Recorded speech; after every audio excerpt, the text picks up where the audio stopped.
In Springfield, Missouri, hundreds of feet below ground in vast limestone caves, the United States federal government is storing 1.4 billion pounds of cheese that is in total worth more than $3 billion.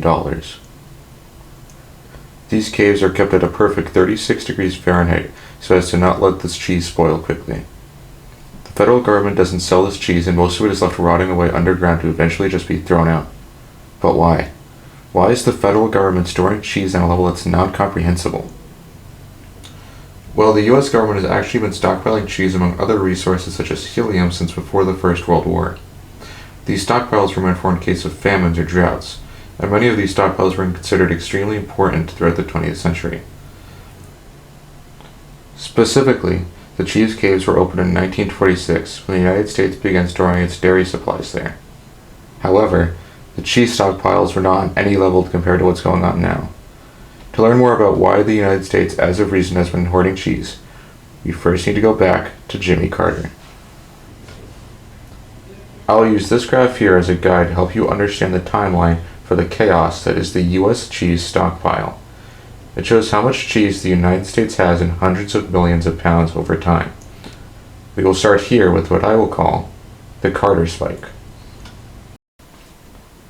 Previously being a peanut farmer, Carter understood the plight of the agricultural industry, and during his administration he promised to finally give farmers a break and raise the price of dairy products to increase their profits. At first his idea was simple. If the federal government simply buys a bunch of milk, then supply will decrease and prices have to go up. Only problem is you can't store milk for long without it going bad. So their solution was of course to buy all the cheese instead. Farmers across the nation began to produce surpluses upon surpluses of cheese, knowing that if it didn't sell on the market, it could at least be sold to the government. For dairy farmers this was great, and at first Carter's plan worked perfectly. The more than $2 billion spent on subsidizing the dairy industry seemed to have been well spent. However, a problem arose in the early 80s when the United States realized that they had just stockpiled roughly 900 million pounds of just cheese since the start of Carter's term. The government kept buying cheese during the Reagan administration, and at its peak the United States had approximately 1.2 billion pounds of cheese during the 80s. Now that Carter was out of office, it was now Reagan's job to figure out just what to do with a bunch of spoiling cheese.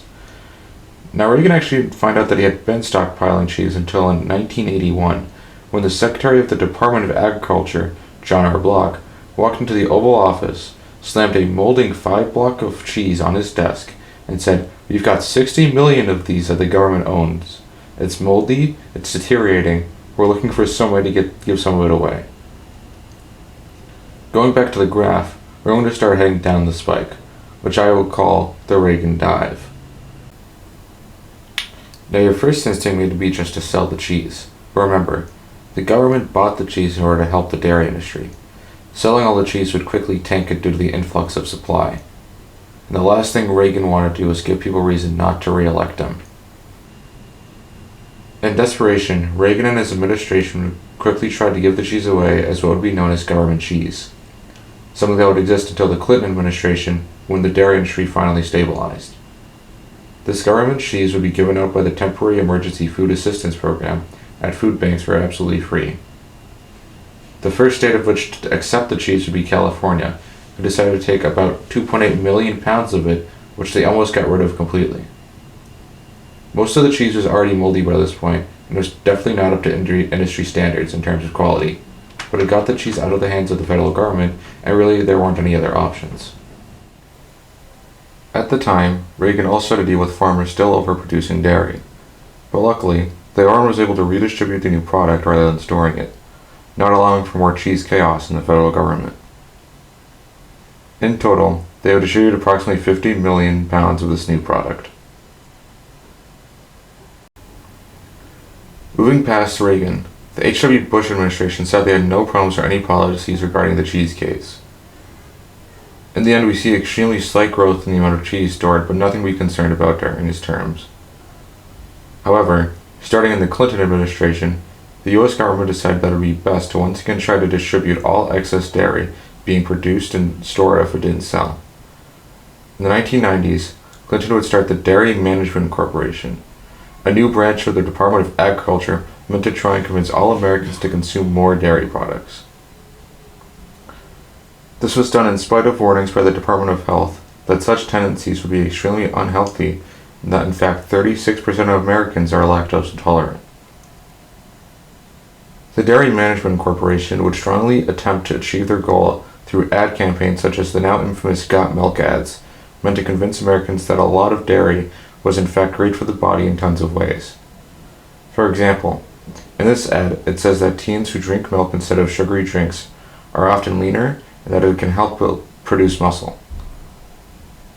It encourages youth to drink 3 glasses of low-fat or fat-free milk every day. More than 70 different Got Milk commercials run in the state of California alone, and in total, there were 350 different possible ads, printed or on television, an American could see for just this one campaign. At its peak, approximately 80% of all Americans would see the phrase "Got Milk" at one point or another throughout the course of a day. Some other means they attempted to do this through was sponsoring fast food chains, causing the addition of food items such as Domino's 7-cheese pizza and Taco Bell's cheesy crust, as well as their cheesy quesalupe. Although the campaigns were actually successful to an extent at making Americans eat more dairy, it did not stop surpluses of cheese from reaching the United States storage units. Also, despite its success at making Americans eat dairy, the Dairy Management Corporation has a budget of $140 million and growing per year, making for a very questionable use of taxpayer money. To this day, the Dairy Management Corporation still exists and still manages the cheese as well as the rest of the dairy industry. With this mass production and growth of the dairy industry, the United States would see a large spike in the amount of cheese stockpile during his term. It was nothing close compared to the Carter spike, but it's definitely a large enough gain to be concerning. I shall call this Clinton's rise, and with it, at the turn of the millennium, the United States had a little bit over 700 million pounds of cheese stockpiled. In terms of dealing with the cheese and managing dairy, George W. Bush had big shoes to fill. Sadly, like his father, W. Bush had nothing to do with the cheese case, and we'd see a stalling of the amount of cheese stored during his presidency. However, despite the fact that the amount of cheese didn't increase, it's interesting that it didn't decline since Bush did not push hard on Americans needing to eat dairy. Theoretically, the amount of cheese should have gone down, but it didn't. The reason for this is after 2000, the United States' cheese industry began to rapidly increase in production. This was both due to a rising demand from Americans for cheese, but even more so that American cheese was being demanded from abroad. In fact, since the 90s, Americans have been eating more of all dairy per capita except for, strangely enough, milk. In total, during Bush's 2 terms, cheese consumption per capita increased by 70 million pounds in the United States every year. Under the Obama administration, the dairy industry would continue to see these trends. Referring back to the graph, we see 2 large spikes during Obama's time in office. I shall refer to these as the first Obama spike and the second Obama spike. With the first spike, starting in 2009, we begin to see a massive rise in cheese storage not seen since the Clinton administration. This was caused by Obama's decision to once again help press dairy farmers by purchasing excess cheese not being sold in or by markets with the goal of raising dairy profits. From this, the United States would gain 200 million pounds of cheese in just 2 years, from 2009 to 2011. Obama's policy would end in 2011, causing the amount of cheese to once again flatline, but only for a short term. In his second term, however, Obama would once again cause a spike in the cheese storage as in 2013, Obama would pass the Farm Bill. The Farm Bill, put simply, was meant to keep the price of foods fair to farmers as to make sure they made a viable profit while keeping the prices low enough to be reasonable for consumers.